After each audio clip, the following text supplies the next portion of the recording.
Pour protéger, il faut connaître. C'est une phrase assez basique, j'aurais envie de dire, mais elle est primordiale. Quand on connaît ce que l'on risque de perdre, on a envie de le préserver. Et encore une fois, comprendre, écouter pour mieux agir. Bonjour, je m'appelle Vianney, je suis coordinateur technique de l'association Cœur de Forêt depuis maintenant 1 an et demi. Et concrètement, mon travail, on va dire qu'il se base sur 2 grands piliers. Le premier, c'est faire du reporting directement à l'association, donc du reporting des différents projets, que ce soit la Bolivie, Madagascar ou l'Indonésie. Et le deuxième gros axe de mon travail, c'est vraiment venir coordonner, accompagner les différents projets, donc les aspects techniques, agronomiques et forestiers, pour vraiment s'assurer d'une part qu'on respecte bien la mentalité Cœur de Forêt, et d'autre part pour essayer de pousser les équipes au maximum pour avoir le meilleur impact directement sur le terrain. Avant, on faisait ce qu'on appelait l'agriculture forestière, ou sinon on peut aussi dire l'abatis brûlis. Donc on venait couper une parcelle de forêt, on y mettait le feu, et à partir de là, on faisait de l'agriculture pendant 1 ou 2 ans avant de passer sur une autre parcelle forestière et d'abandonner cette parcelle agricole qui, en fonction des différents temps de jachère, redevenait une forêt. Aujourd'hui, malheureusement, on n'a plus toujours le temps de laisser la forêt reprendre ses droits et on intensifie toujours plus l'agriculture. Ce qui fait tout simplement que la forêt, en fait, elle est complètement grignotée par les aspects agricoles.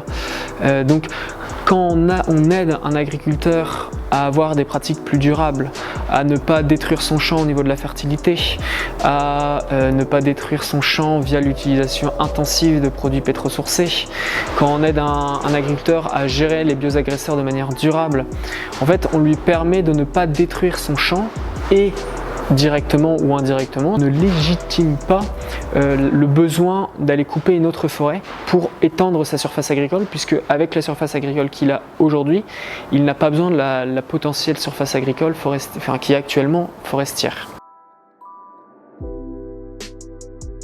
Aujourd'hui, les agriculteurs dans les pays dans lesquels on travaille, souvent ils sont agriculteurs non pas par choix, mais vraiment par obligation vivrière, tout simplement. Il y a vraiment cet aspect obligation, oui, tout simplement alimentaire. On travaille dans les champs pour venir se nourrir, et non pas par passion ou par envie, et encore moins par formation, parce que là-bas, du coup, beaucoup des agriculteurs n'ont aucune formation.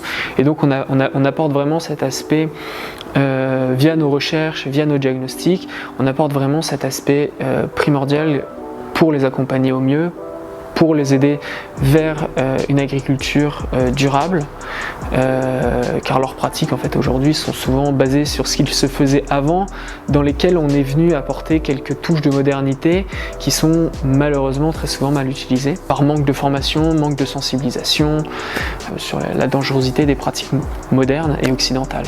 On va tester différents types de fertilisants, différents types d'apports organiques. On va par exemple utiliser des purins de piment en Bolivie pour lutter contre certains ravageurs, différents types de fumier pour venir fertiliser nos cultures. Bref, on a tout un aspect recherche agronomique qui va nous permettre justement d'impacter, d'améliorer notre impact vis-à-vis des différents agriculteurs.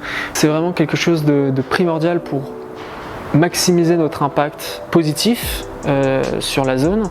Si on ne faisait pas toutes ces démarches de diagnostic, d'expérimentation végétale, on serait potentiellement avec un impact probablement beaucoup moins bon, voire potentiellement négatif.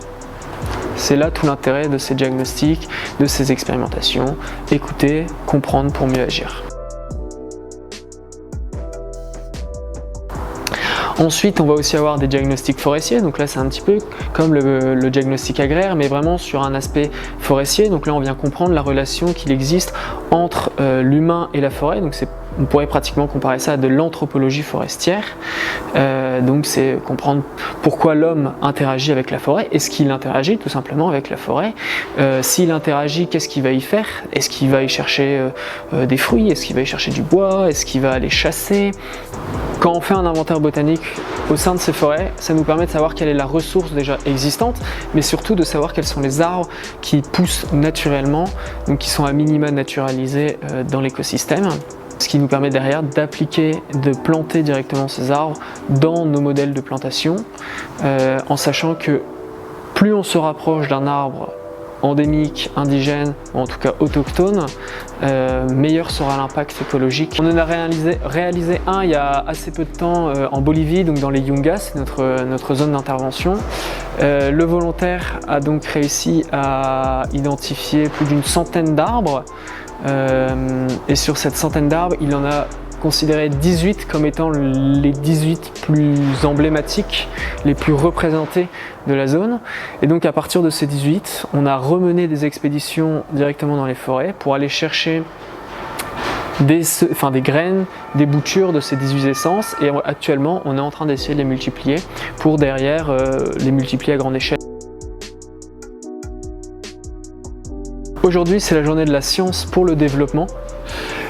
Ça souligne bien l'importance de la science, de tous ces diagnostics qui nous permettent de mieux comprendre pour ensuite mieux agir donc sur les aspects agricoles, sur les aspects forestiers et sur les aspects économiques de la zone. À travers vos dons, à travers vos mécénats, à travers toutes les actions financières que vous faites à notre rencontre, vous permettez aussi bien de financer les actions qui nous permettent de comprendre les zones, mais vous permettez aussi les actions qui permettent d'agir directement sur le terrain.